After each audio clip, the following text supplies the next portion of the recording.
Hey guys, what's going on? This is Justin. This is the first week actually that I've decided that I want to start making some DFS weekly DFS vids. I think I'm hoping that I'll provide some useful information to everyone, kind of some of the guys I'm looking at and why. And at the same time, I'm hoping it'll help me through my process as well, just to help myself talk through some of these picks and make sure I'm not on someone that I shouldn't be. So, just to give you a little bit of background real quick, I'm mostly a cash game player. I play mid stakes, nothing too high, but like 70 to 80% cash games on a weekly basis. For those of you who don't know, cash games like 50-50s, double ups, head to heads, and then I play a lot of or 20-30% GPPs, which are guaranteed prize pools.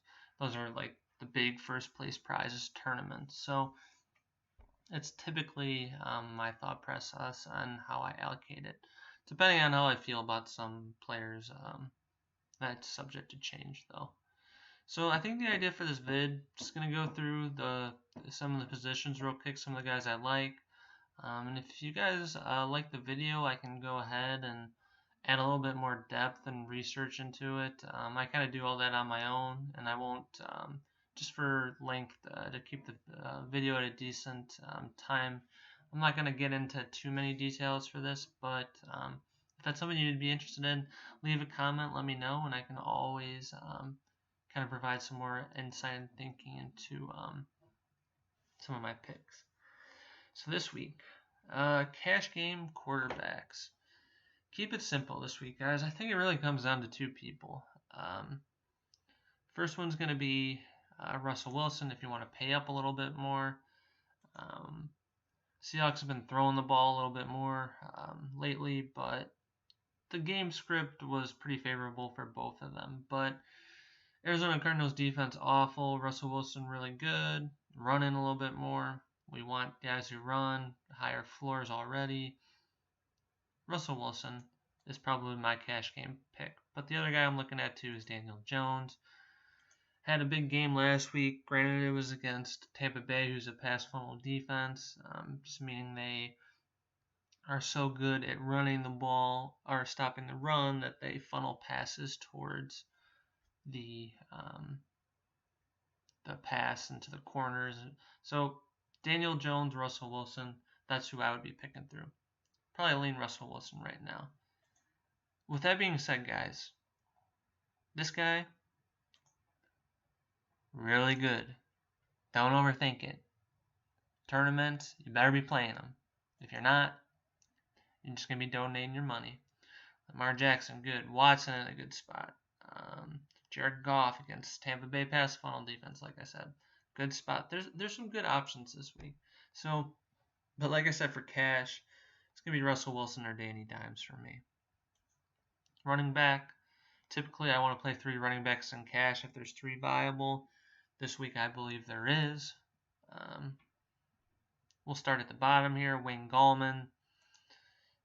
He's based on all the stuff that I've seen. He's got a decent floor and he's got a good set of hands, so he's going to catch passes on DraftKings. That's huge. So for this one, I think Wayne Gallman's probably not a lock. There's another guy I think you can look at kind of in this range as well, but that Giants offense is reinvigorated with Danny Dimes, that whole team. I'm just going to plug in Wayne Gallman. Need some value. The other guy I was talking about was Kerryon Johnson. The game flow worries me a little bit in this game. I know that they released C.J. Anderson and Kerryon Johnson played a decent amount last week, but if they get down to the Chiefs big, I'm not sure if they're going to bring in Ty Johnson or not. With cash games, I usually want to be more safe than sorry. This one's interesting to me. I think he's an option. I think him and Gallman are the two lower to mid options. So just something to keep in consideration. I think Marlon Mack's in a great spot. I'm probably going to be on him in tournaments. His price, I'm not sure I'm going to get to him in cash, but he's a home favorite. When we're looking at running backs, those are two of the big criteria that we're looking at. So something to keep in mind. And They have a beast offensive line. The Raiders just got torched by Dalvin Cook last week. So Marlon Mack's definitely someone to keep in mind too.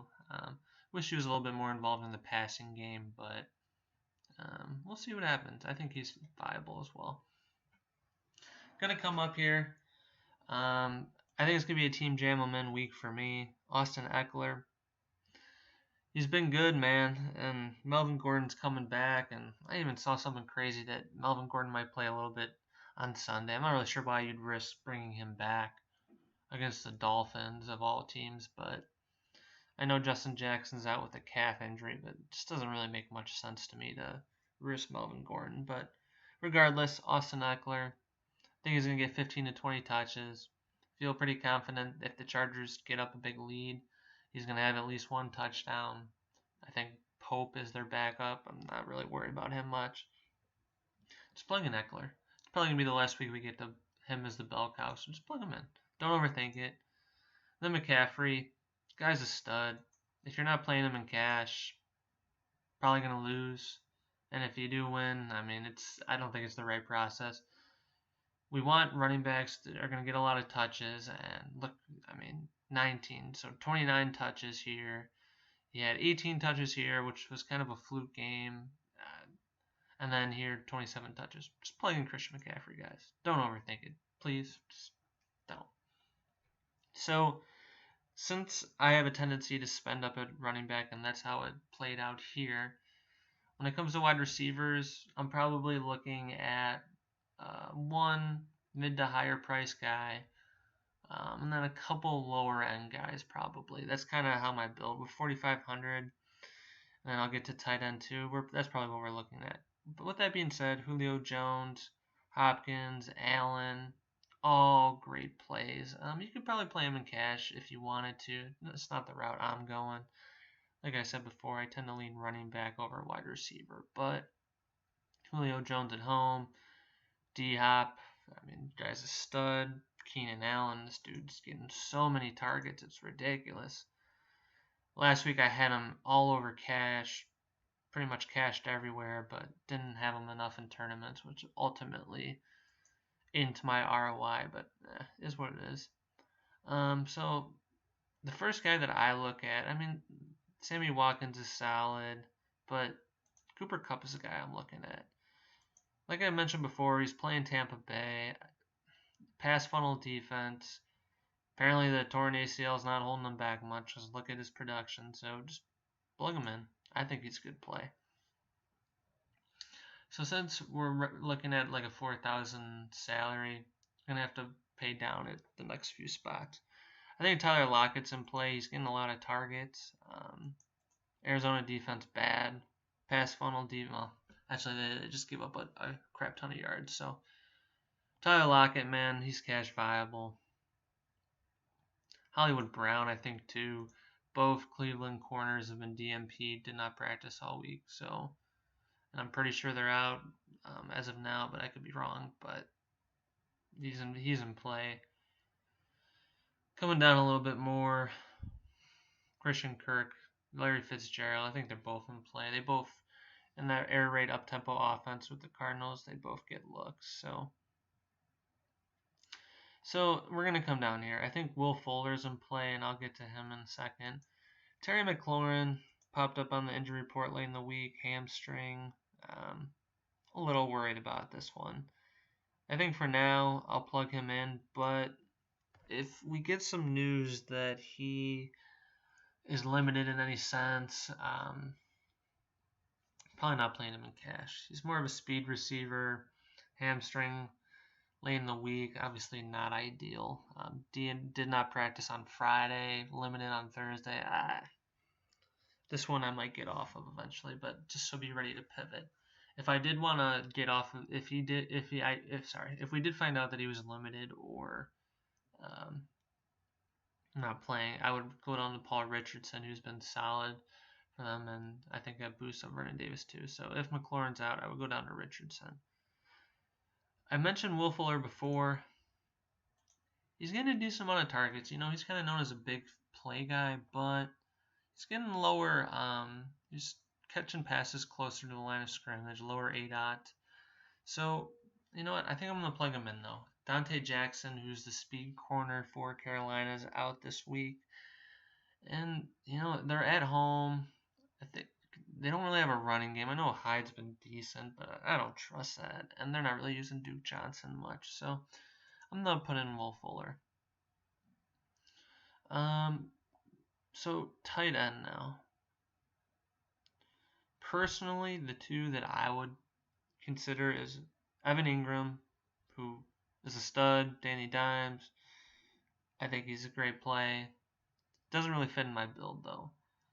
Some of these other guys are solid, too, but just for time's sake, I'm going to come down here to Will Dissly. He's going to be the chalky guy. He's playing Arizona, who's awful against the tight end. He's getting some targets lately. He's putting up some points. I think he's a good play. I'm a little worried of using him in tournaments just because I think his ownership is going to be pretty high, and he's just not really a sexy play. He's just kind of a guy, but, I just plug him in. I wouldn't think too much about it. And then defense. Chargers defense against Miami, they're in play. I feel like they've kind of underperformed at this point, but they're probably going to have a lead on Miami. And, it's not really so much about points scored against that we worry about in fantasy with defenses. It's putting pressure on the quarterback. And we actually want teams that'll throw the ball. Miami's most likely to fall behind, forcing them to throw. Chargers have a good pass rush. Chargers are a great play in tournaments. Patriots, we know they're good. Jaguars, Giants, kind of surprised they're this high. The Rams are a defense that I really like. Obviously, I can't get them to fit into this lineup, but Jameis Winston, same kind of idea as the Chargers. I anticipate, that Rams be up. Jameis Winston's turnover prone, mediocre offensive line. Rams have Aaron Donald. They have a good secondary. I think in tournaments I'm going to play the Rams. Bears defense, I'm going to the Bears game tomorrow against Minnesota. I really like them. Probably going to plug them in here so I have a little bit of skin in the game. Can't go to the game and not have one of the players. So pick the Bears. I think I kind of have reruns in my mind of the Bears destroying Kirk Cousins last year in both games they played. And the offensive line for Minnesota is a little bit better this year, but the Bears defensive line is a stud. Keem Hicks was one of their star defensive linemen, was hurt, but we'll see what happens. Going down a little bit more.